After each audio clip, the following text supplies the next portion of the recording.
What is going on, everybody? My name is Bucky Roberts and welcome to your very first C++ tutorial.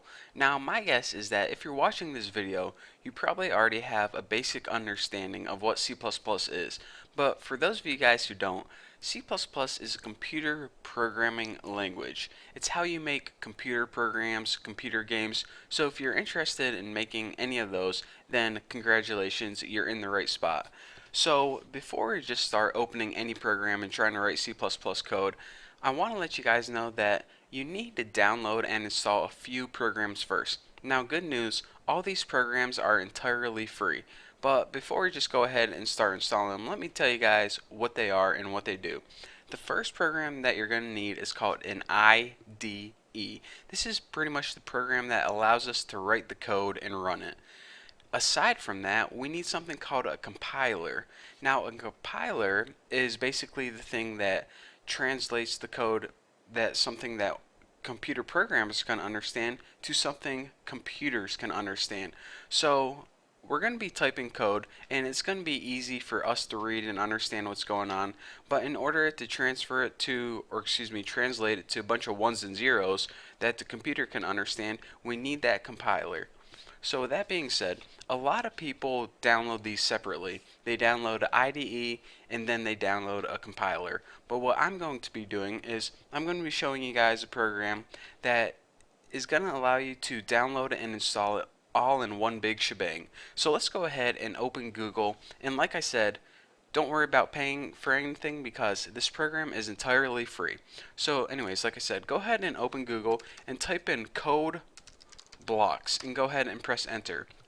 Now the first link that's going to pop up is probably going to be for codeblocks.org. So go ahead and click that, and this is the program that we're going to be downloading. So of course we need to find the download link. You can either click on this one on the left or this one on top, it doesn't matter. Go ahead and click on one of those and we see a couple options here. Download the binary release, download the source code, or retrieve source code from SVN.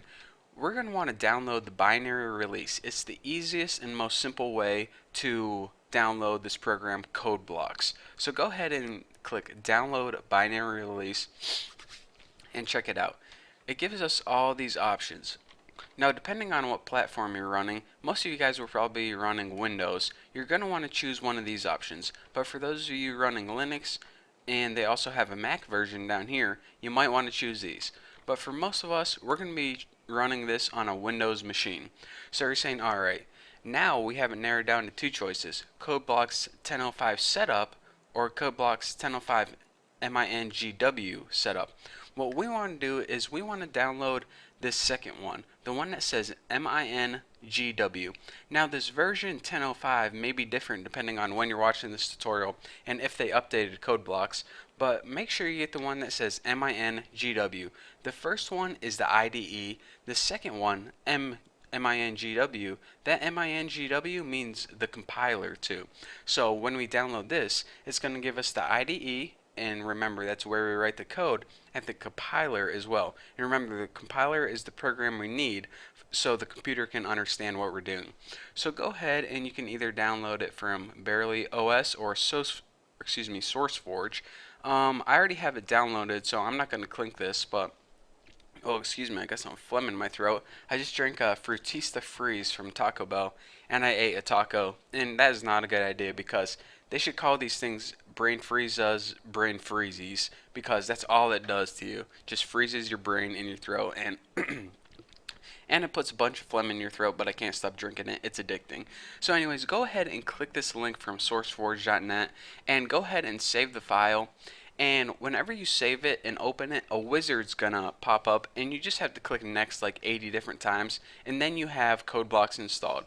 So I already installed it, so I'm not gonna walk you guys through how to do that because it's really simple, and I'm not gonna act like you guys are dumb and you don't know how to install things on your computer. So anyways, once you have it installed, you have this program called CodeBlocks right here. Now you probably have it on your all programs. You might have it under CodeBlocks. What I like to do is right click it and just send it to desktop, and what that's going to do is it's going to give you a nice little icon on your desktop. But anyways, once you have it installed, just go ahead and double click it and we're going to run a really simple program just to make sure it's working correctly. So go ahead, it gives you these tips, close them out. What we're going to want to do is create a new project, and you can either do that by creating this new project right here, but what I like to do is I like to go up to the file menu and click new project. Now it's going to give you a list of a bunch of different projects you're going to want to create. What we're going to want to choose is console application. This is what you're going to be choosing most of the time. This pretty much means a basic program for the computer. So just go ahead and select this and press go. And make sure you're working in C++. C is a totally different language. We don't want that. So C++, go ahead and click next. And now name your project anything you want. I'm going to name mine YouTube. Why not? And you can save it wherever you want. I might as well just save mine right on desktop. It looks good. But it really doesn't matter where you save it or even what you name your project. Just name it something that's easy to remember. So go ahead and give your project title. Go ahead and click next. And make sure you're using the GNU GCC compiler. Basically everything should be set up by default. Make sure your settings look the same as mine. As long as you didn't hit anything by accident, you should be good to go. So go ahead and click finish. And you see that nothing pops up by default. And you're saying, alright, I thought we just created something, so how do we see what we just created? Actually, if you click this little plus sign next to sources, it shows you that all the files it created for you automatically. So go ahead and double click this main CPP, and it shows you, or in other words, it brings up the file that it created automatically. So this is actually the core basics of a very simple C++ program. We don't understand what anything means right now, but trust me, it's a very simple computer program that the only thing it does is it prints out hello world on the screen.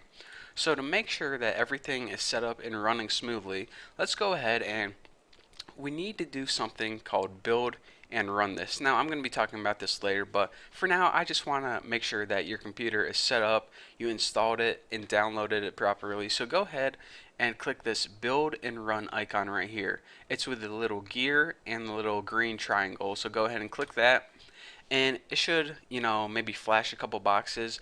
But basically, a box should pop up that says Hello World. And this is all that that program is. Basically, it prints out Hello World on your screen.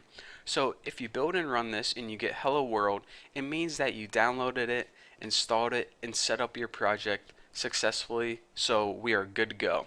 So again, I know you guys don't know what any of this means or even know how to code one line of code yet, but I'm going to be going over that in the future tutorials. But for now, that's all I have for you guys. So thank you very much for watching. Don't forget to subscribe, and I'll see you next tutorial.